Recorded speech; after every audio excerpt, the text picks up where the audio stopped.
ചേട്ടാ 2 ചായ. ഞങ്ങൾക്ക് ചായ ഒന്നും വേണ്ട. നിന്നോടിപ്പോൾ ഒരാൾ പൈസ ചോദിച്ചില്ലായിരുന്നോ? അപ്പം ഇല്ലെന്ന് പറഞ്ഞല്ലോ. എന്നിട്ട് ഇപ്പം നിനക്ക് എവിടുന്ന കാശ് വന്നത്?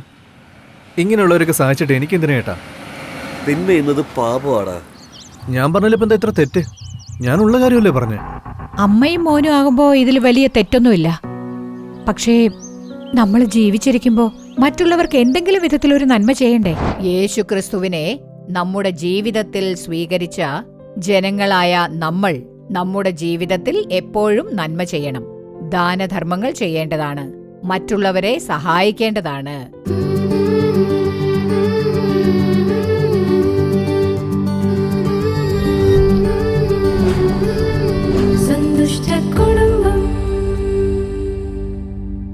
പ്രിയപ്പെട്ട നല്ല വീട് പ്രേക്ഷകർക്ക് യേശുക്രിസ്തുവിന്റെ മധുരമുള്ള നാമത്തിൽ നിങ്ങൾക്ക് ഞങ്ങളുടെ സ്നേഹാശംസകൾ. ഈ നല്ല വീട് പരിപാടിയുടെ 100ാമത്തെ എപ്പിസോഡിന്റെ പ്രത്യേക പരിപാടിയിലേക്ക് നിങ്ങളെ ക്ഷണിക്കുന്നതിൽ ഞങ്ങൾക്ക് വളരെ സന്തോഷമുണ്ട്. യഹോവ ഞങ്ങളിൽ വൻ കാര്യങ്ങൾ ചെയ്തിരിക്കുന്നു, അതുകൊണ്ട് ഞങ്ങൾ സന്തോഷിക്കുന്നു എന്ന് സങ്കീർത്തനങ്ങളിൽ ദാവീദ് പറയുന്നുണ്ട്. ഇത് സ്ത്രീകൾക്കായി സ്ത്രീകൾ തന്നെ നടത്തുന്ന ഒരു പ്രത്യേക പരിപാടിയാണ്. ഇതിന്ന് 99 എപ്പിസോഡുകൾ കടന്ന് 100ാമത് എപ്പിസോഡിലേക്ക് കാലടി എടുത്തു വെക്കുന്നതിനായി ദേവാധിദേവന് നാം നന്ദി പറയേണ്ടതാണ്. ഈ പരിപാടി പല രാജ്യങ്ങൾ കടന്ന്, ഭൂഖണ്ഡങ്ങൾ കടന്ന് ലക്ഷക്കണക്കിന്, കോടിക്കണക്കിന് ജനങ്ങൾക്ക് അനുഗ്രഹമായി തീർന്നിരിക്കുകയാണ്. അനേകം കുടുംബങ്ങൾക്ക് ഈ പരിപാടിയിലൂടെ നന്മ ലഭിച്ചിട്ടുണ്ട്. അനേകം കുടുംബങ്ങൾക്ക് സമാധാനം ലഭിച്ചിട്ടുണ്ട്. അനേകം വേർപിരിഞ്ഞു പോയ കുടുംബങ്ങൾ ഒന്നിച്ചിട്ടുണ്ട്. ഇതിനെല്ലാം കർത്താവായ യഹോവയ്ക്ക് നന്ദി പറയണം. ഇതെല്ലാം വൻ കാര്യങ്ങളാണ്. ഇന്ത്യയിലുള്ള ക്രിസ്ത്യൻ നാടക ചരിത്രത്തിൽ ജ്യോതിച്ചേച്ചി എന്ന നാടകം ഒരു നാഴികക്കല്ലാണ് എന്ന് പറഞ്ഞാൽ അത് ഒരിക്കലും ഒരു അതിശയോക്തി അല്ല. കാരണം ഒരു കുടുംബത്തിലെ ദൈനംദിന ജീവിതത്തിൽ നടക്കുന്ന യഥാർത്ഥമായ ചെറിയ കാര്യങ്ങൾ പോലും നല്ല രീതിയിൽ അവതരിപ്പിച്ച് അതിന് വേദപുസ്തകത്തിന്റെ അടിസ്ഥാനത്തിൽ വിശദീകരണം നൽകുന്നത് ജ്യോതിച്ചേച്ചി നാടകത്തിന്റെ ഒരു സ്പെഷ്യാലിറ്റിയാണ്.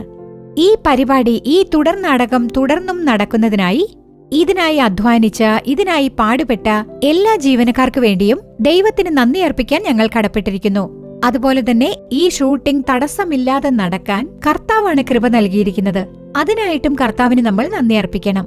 ഇനി 100ാമത്തെ എപ്പിസോഡ് ജ്യോതിച്ചേച്ചി നാടകം നമുക്ക് കാണാം.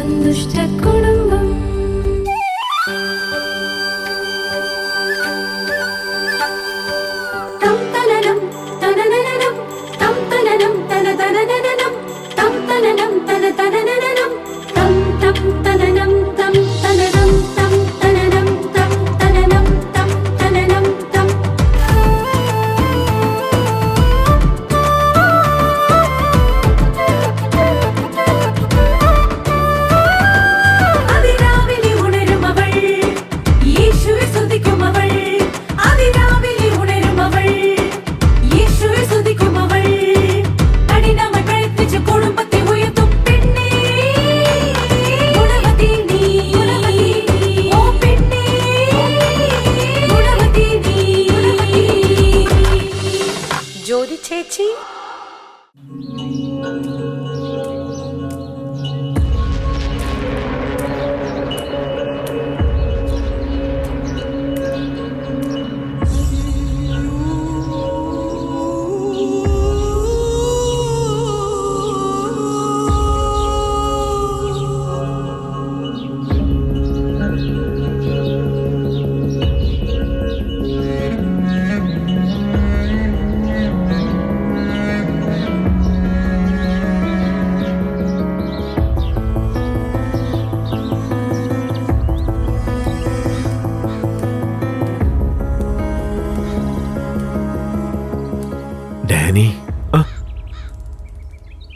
എന്താ ഡാനി, കഴിഞ്ഞ സംഭവത്തെക്കുറിച്ച് ഓർത്ത് ഇങ്ങനെ സങ്കടപ്പെട്ട? കൊടുത്ത പണം എങ്ങനെയെങ്കിലും തിരിച്ചു വാങ്ങിക്കാം, വെറുതെ സങ്കടപ്പെടാതെ. 30,000 കടം വാങ്ങിച്ചു. ഇപ്പൊ കടം തന്നവര് തിരിച്ചു ചോദിക്കാൻ തുടങ്ങി. അവരോടൊക്കെ സംസാരിക്കാൻ ഡാനി. ഇങ്ങനെ സങ്കടപ്പെടുന്നത് കൊണ്ട് ഒന്നും മാറാൻ പോകുന്നില്ല. ഇതാ കണ്ടില്ലേ, നിങ്ങളിങ്ങനെ ഇരിക്കുന്നത് കൊണ്ട് നിങ്ങളുടെ കുടുംബത്തിലുള്ളവർക്കും സന്തോഷം ഇല്ലാതെ പോയി. പിള്ളേരാണെങ്കിൽ സങ്കടപ്പെട്ടിരിക്കുക. ആരെങ്കിലും തെറ്റിദ്ധരിക്കുമെന്നാണ് ഡാനിയുടെ പേടി. അങ്ങനെയൊന്നും അല്ല ഡാനി, ആരും ഒന്നും കരുതില്ല. ഡാനി എപ്പോഴും ഉള്ളതുപോലെ സന്തോഷമായിട്ടിരിക്കണം. ആദ്യം ഡാനി വീട്ടിലേക്ക് പോ. ഇങ്ങനെ വെറുതെ സങ്കടപ്പെട്ട് ചുറ്റിക്കറങ്ങല്ലേ. സത്യം അങ്കിൾ, വീട്ടിലെല്ലാവരും എന്ത് വിചാരിക്കുമെന്നായിരുന്നു എന്റെ പേടി. അങ്ങനൊന്നും വിചാരിക്കില്ല ഡാനി. ആദ്യം വീട്ടിലേക്ക് പോവാൻ നോക്ക്.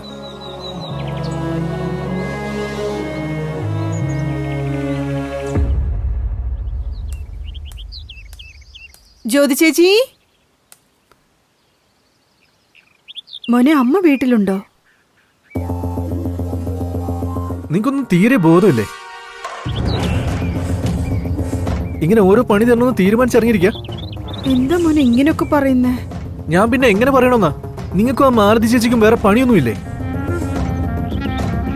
ഇതൊന്നും പോരാനിട്ട് എന്റെ അമ്മയുടെ അടുത്ത് വരികയും ചെയ്യും. അമ്മയ്ക്കിപ്പോ ഞങ്ങളുടെ കാര്യങ്ങളൊന്നും നോക്കണ്ടേ? നിങ്ങളുടെ കാര്യങ്ങളൊക്കെ കേട്ട് നിങ്ങളുടെ പ്രശ്നങ്ങൾ മാത്രം തീർത്താൽ മതിയോ? കുടുംബത്തിലെ കാര്യങ്ങൾ കൂടി നോക്കണ്ടേ? ഞാൻ ഇത്രയൊന്നും പറഞ്ഞിട്ട് നിങ്ങൾക്ക് മനസ്സിലായില്ലേ?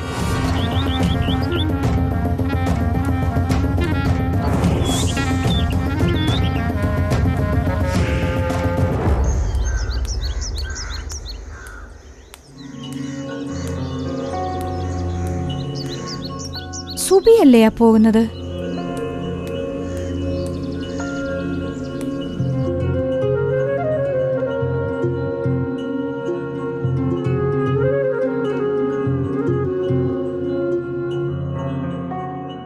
മെൽവിൻ,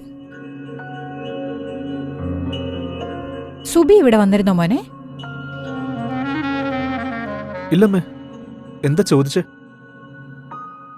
അല്ല, ഞാൻ വരുമ്പോ അവൾ അങ്ങോട്ട് പോകുന്നത് കണ്ടു. ഈ വഴിക്ക് വന്നാൽ അവൾ എന്നെ കാണാതെ പോകാറ് പതിവില്ല. അതുകൊണ്ടാ ചോദിച്ചേ. അത് ചിലപ്പം വേറെ വല്ല കാര്യത്തിനും വന്നതായിരിക്കും.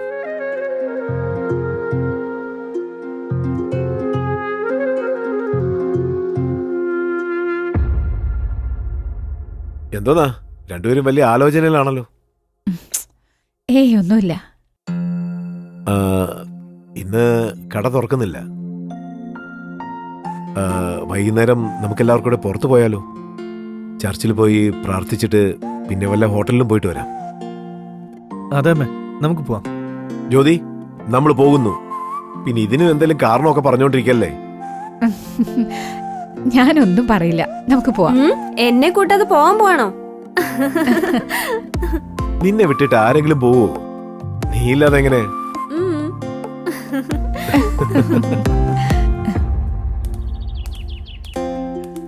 അല്ല സുബി ചേച്ചി, സുഖാണോ? ഞാൻ സുഖമായിട്ടിരിക്കുന്നു. നിനക്ക് സുഖാണോ? എനിക്ക് സുഖം ചേച്ചി. വീട്ടിലെല്ലാവർക്കും സുഖം തന്നെയല്ലേ? ആ, എല്ലാരും സുഖമായിട്ടിരിക്കുന്നു. എന്താ ഇതുവഴിയൊക്കെ? ഞാൻ ജ്യോതിയൊക്കെ കാണാൻ വേണ്ടി ഇറങ്ങിയതാ. ചേച്ചിയോടൊന്ന് സംസാരിക്കണം. ജ്യോതി ചേച്ചിയെ കാണാനോ? അതെ ചേച്ചി.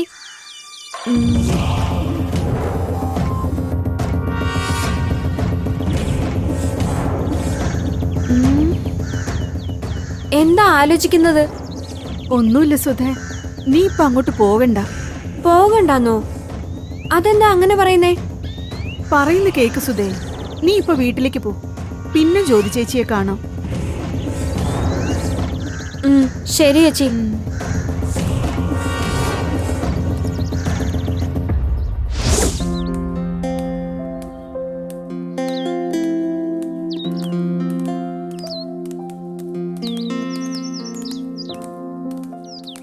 സുധേ, എന്താ സുഖായിരിക്കുന്നോ? സുഖായിട്ടിരിക്കുന്നു ചേച്ചി. അന്ന് നീ വീട്ടിലേക്ക് വരാന്ന് ഫോൺ ചെയ്തിരുന്നില്ലേ? എന്താ പിന്നെ വരാത്തെ? എന്താ സുധ ആലോചിക്കുന്നേ? ഞാൻ വന്നിരുന്നു ചേച്ചി. വന്നിരുന്നെന്നോ? അതെ ചേച്ചി, വന്നിരുന്നു. വരുന്ന വഴി വെച്ച് സുബി ചേച്ചിയെ ഞാൻ കണ്ടിരുന്നു. സുബിയെ കണ്ടിട്ട്? സുബി ചേച്ചിയാ ജ്യോതിയൊക്കെ കാണാൻ ഇപ്പൊ അങ്ങോട്ട് പോണ്ട, തിരിച്ചു വീട്ടിലോട്ട് പോവാൻ പറഞ്ഞു. സുബി അങ്ങനെ പറഞ്ഞെന്നോ? അതെ ചേച്ചി. അതെന്താ എന്നെ കാണണ്ടെന്ന് പറഞ്ഞത്? ഞാൻ ചോദിച്ചേച്ചി, പക്ഷേ ഒന്നും വിട്ടു പറഞ്ഞില്ല. ജ്യോതി, നീ വെറുതെ കൺഫ്യൂഷൻ ആകല്ലേ. വാ, നമുക്ക് പോവാം. ശരി സുധേ, നീ ഇപ്പൊ പൊയ്ക്കോ. ഇനിയൊരു ദിവസം വീട്ടിലേക്ക് വരണേ. സുബി എന്തുകൊണ്ടായിരിക്കും അങ്ങനെ പറഞ്ഞത്? ജ്യോതി, ഇപ്പോഴല്ലേ നിന്നോട് പറഞ്ഞത് വെറുതെ കൺഫ്യൂഷൻ ആകരുതെന്ന്? വാ അമ്മേ, നമുക്ക് പോവാം. വാ.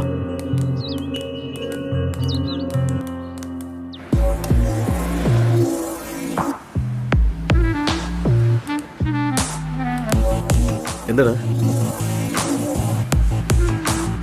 ചേട്ടാ, വിശക്കുന്ന ഒരു ചായ വാങ്ങിച്ചു തരാമോ? എൻ്റെ കയ്യില് പൈസ ഒന്നുമില്ല, പോവാൻ നോക്ക്.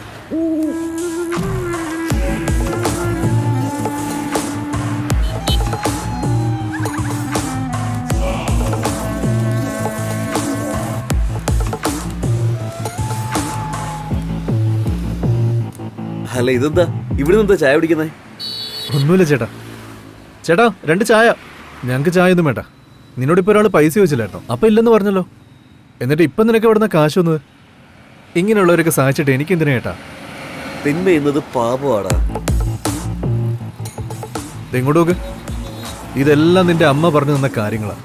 നിന്റെ അമ്മ പറഞ്ഞ വാക്ക് എന്നെ തന്നെ മാറ്റിക്കളഞ്ഞു. പക്ഷെ നീയോ? ആദ്യം നന്മ ചെയ്യാൻ പഠിക്കേ. ചേട്ടാ, ഇനി 2 ചായ എടുത്തു. എന്താ മോനെ ഇങ്ങനെ പെരുമാറിയേ? എങ്ങനെ? എനിക്ക് എല്ലാം അറിയാം. സുബിയെ കണ്ടിട്ടാ ഞാൻ വരുന്നത്.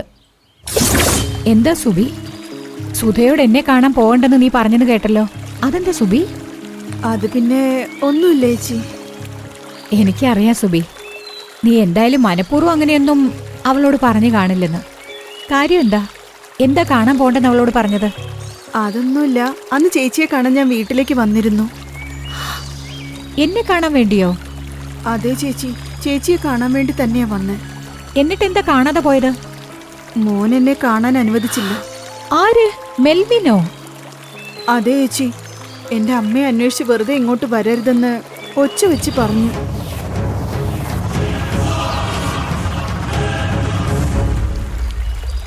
സോറി സുബി, അവനങ്ങനെ പറഞ്ഞതിന് ഞാൻ നിന്നോട്. അയ്യോ ചേച്ചി, എന്തിനാ സോറിയൊക്കെ? അവൻ കൊച്ചുകുട്ടിയല്ലേ, എനിക്ക് പ്രശ്നമൊന്നുമില്ല ചേച്ചി.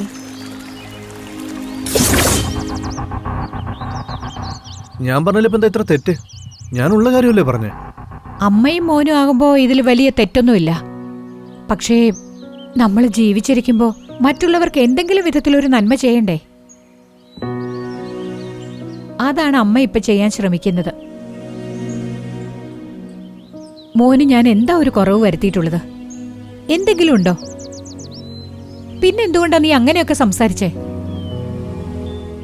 യേശുവിന്റെ ജീവിതം തന്നെ നോക്ക്. നന്മ ചെയ്യുന്നവനായി അവൻ സഞ്ചരിച്ചു എന്നാണ് ബൈബിൾ പറയുന്നത്. വിശ്രമിക്കാൻ പോലും സമയമില്ല.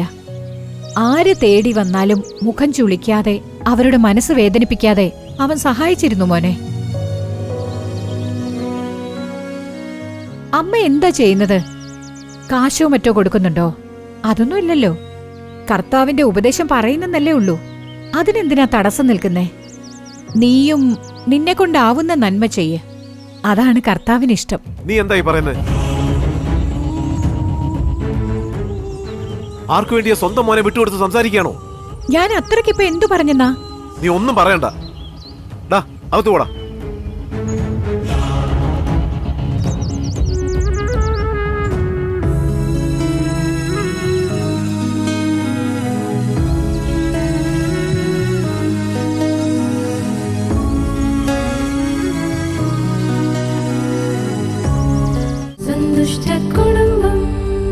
കർത്താവും രക്ഷിതാവുമായ യേശുക്രിസ്തുവിന്റെ മധുരമുള്ള നാമത്തിൽ നിങ്ങൾക്ക് എല്ലാവർക്കും എന്റെ സ്നേഹാശംസകൾ അറിയിച്ചു കൊള്ളുന്നു.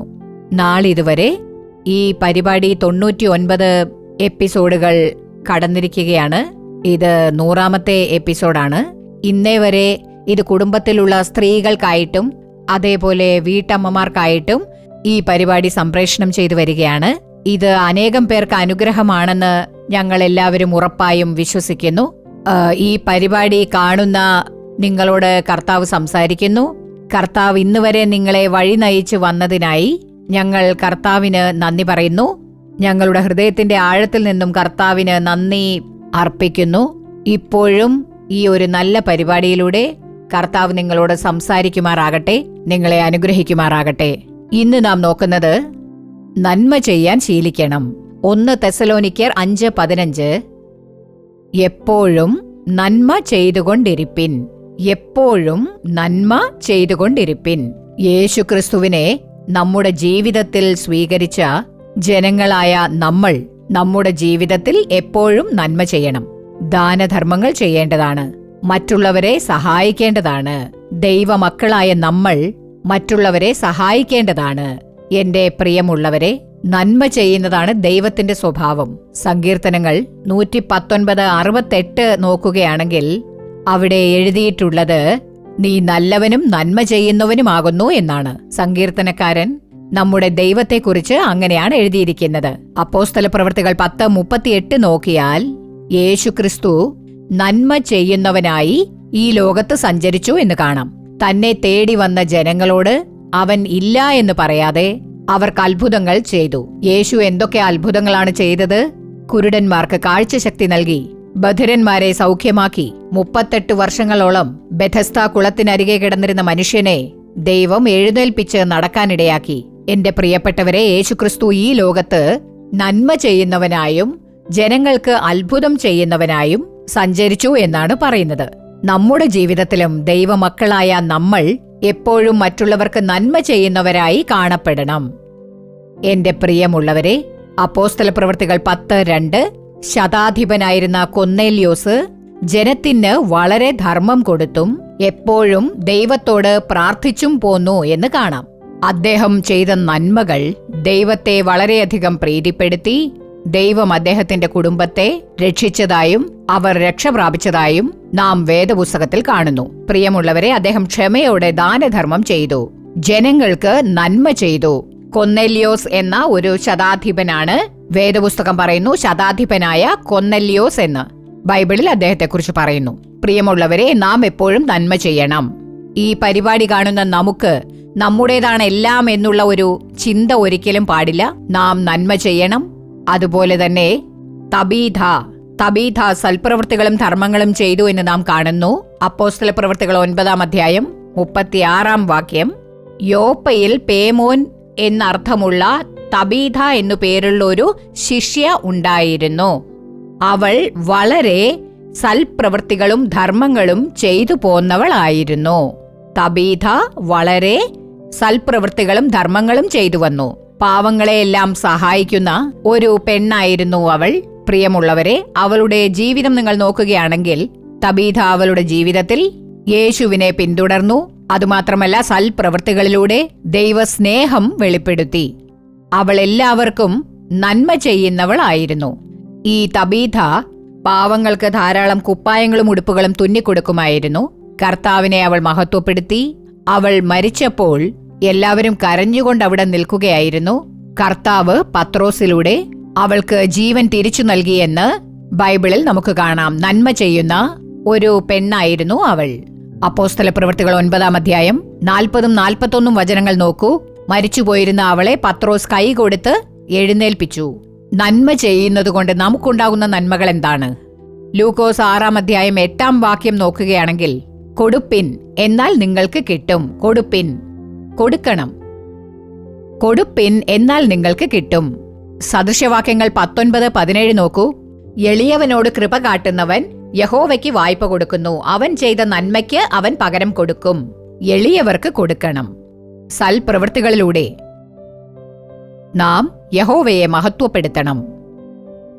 തബീഥയുടെ ജീവിതത്തിൽ സൽപ്രവൃത്തികളിലൂടെ യഹോവയെ മഹത്വപ്പെടുത്തി. എന്റെ പ്രിയമുള്ളവരെ, ഞാൻ ഒരു ദിവസം ഒരു സഹോദരിയെ കണ്ടു. അവരെന്നോട് പറയുകയാണ്, ഞാൻ ആർക്കും ഒന്നും കൊടുക്കാറില്ല. ഞാനൊരു ധനികന്റെ ഭാര്യയാണ്.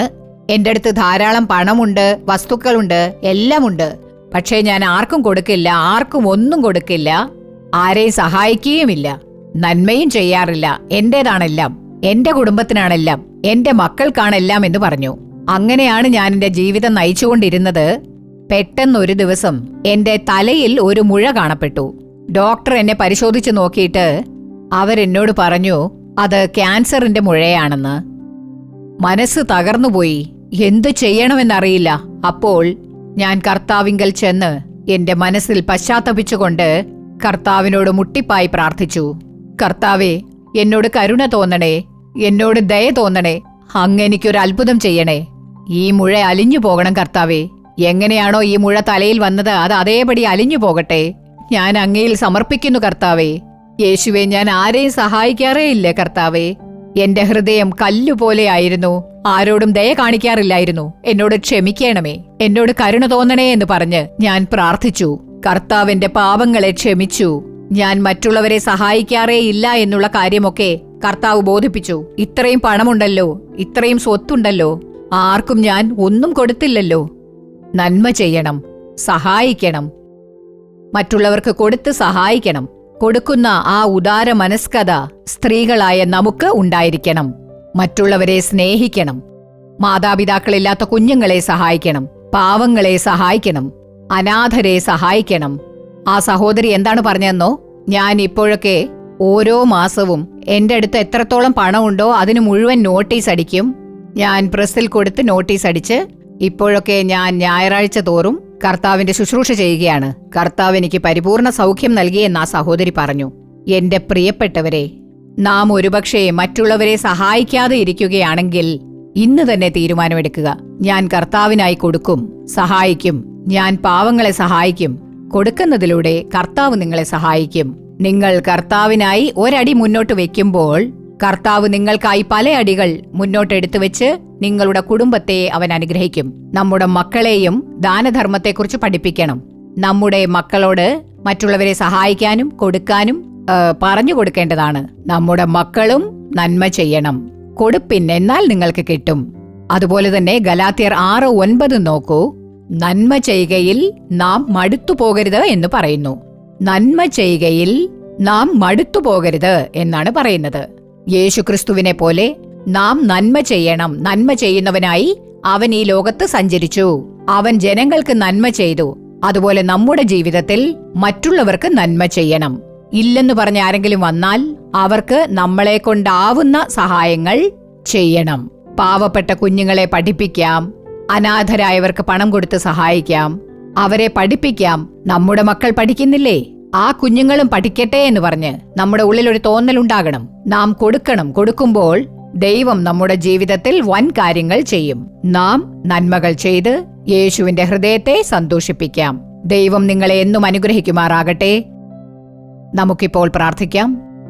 യേശുവേ, ഞങ്ങൾ അങ്ങേക്ക് നന്ദി അർപ്പിക്കുന്നു. കർത്താവേ, ഈ നല്ല പ്രാർത്ഥനാ വേളയ്ക്കായി അങ്ങേക്ക് നന്ദി. അങ്ങ് പരിശുദ്ധാത്മാവാണ്. ഞങ്ങളോട് സംസാരിക്കുന്നതിനായി അങ്ങേക്ക് നന്ദി അർപ്പിക്കുന്നു. നന്മ ചെയ്യണം, ദാനധർമ്മങ്ങൾ ചെയ്യണം. കർത്താവെ, ഈ വാക്കുകളാണ് പരിശുദ്ധാത്മാവ് ഞങ്ങളെ ബോധിപ്പിക്കുന്നത്. കൊടുക്കണം, മറ്റുള്ളവരെ സഹായിക്കണം. കർത്താവെ, കൊടുക്കുമ്പോൾ അങ്ങനെ കൊടുക്കുന്ന അങ്ങയുടെ മക്കളെ കർത്താവ് യാതൊരു കുറവും വരുത്താതെ നോക്കുന്നില്ലേ? അങ്ങേക്ക് ഇഷ്ടപ്പെട്ട മക്കളായി അങ്ങ് ഇവരെ മാറ്റുന്നു. കർത്താവെ, കർത്താവെ, ഈ പരിപാടി കാണുന്ന ഓരോരുത്തരോടും സംസാരിക്കണേ. കർത്താവെ, കഠിനമായ ഹൃദയങ്ങളിൽ മനസ്സലിവുണ്ടാകട്ടെ. കർത്താവേ, യേശുവേ, ഇവർ കഠിന ഹൃദയരായിരിക്കുകയാണ്. മറ്റുള്ളവരെ സഹായിക്കാൻ മനസ്സില്ലാതിരിക്കുന്ന ഇവരെ അങ്ങ് മാറ്റണമേ. കർത്താവേ, നന്മകൾ ചെയ്യട്ടെ, തങ്ങളാൽ കഴിയുന്ന സഹായങ്ങൾ ചെയ്യട്ടെ, പാവങ്ങളെ സഹായിക്കട്ടെ, അനാഥരായ കുട്ടികളെ സഹായിക്കട്ടെ. കർത്താവേ, ആശ്രയമില്ലാത്ത മക്കളെ സഹായിക്കട്ടെ. യേശുവേ, സമാധാന പ്രഭുവായ അങ്ങ് ഇറങ്ങി വന്ന് അങ്ങയുടെ മക്കളോട് സംസാരിക്കണമേ. ഹൃദയങ്ങളെ തുറക്കേണമേ. കഠിന ഹൃദയങ്ങൾ തകർക്കപ്പെടട്ടെ. അങ്ങയുടെ വാക്കുകൾക്ക് ഇവർ കീഴടങ്ങട്ടെ. കർത്താവെ, ഈ പരിപാടി കാണുന്ന ഓരോരുത്തരോടും അങ്ങ് സംസാരിക്കണേ. കർത്താവെ, അങ്ങയുടെ സ്നേഹം ഇവർക്ക് വെളിപ്പെടുത്തണമേ. സമാധാനമില്ലായ്മ യേശുവിന്റെ നാമത്തിൽ മാറട്ടെ. കർത്താവെ, സ്നേഹമില്ലാത്ത സ്വഭാവം യേശുവിന്റെ നാമത്തിൽ മാറട്ടെ. കർത്താവെ, യേശുവെ, അങ്ങയുടെ അടുത്തേക്ക് എത്തുവാൻ, യേശുവെ, അങ്ങയുടെ സമീപത്ത് ഇവർ എത്തുവാനും പരിശുദ്ധാത്മാവ് കൃപ നൽകി സഹായിക്കണേ. അങ്ങയുടെ മക്കൾ ഓരോരുത്തരെയും അനുഗ്രഹിക്കണേ. കുടുംബത്തിലുള്ള മക്കളെ അനുഗ്രഹിക്കണേ. അങ്ങയുടെ കൃപയും നന്മയും ഇവരെ പൊതിയട്ടെ. കർത്താവെ, അങ്ങനെ ചെയ്യുന്നതിനായി അങ്ങേക്ക് നന്ദി അർപ്പിക്കുന്നു. യേശുവിന്റെ നാമത്തിൽ പ്രാർത്ഥിക്കുന്നു നല്ല പിതാവേ. ആമേൻ, ആമേൻ. For further details and prayer support, contact Jesus Redeems Ministries, Nalumavudi, Thuthukudi District, 628-211. Our phone number 04639 353535. info@jesusredeems.org. Our website www.jesusredeems.com. God bless you.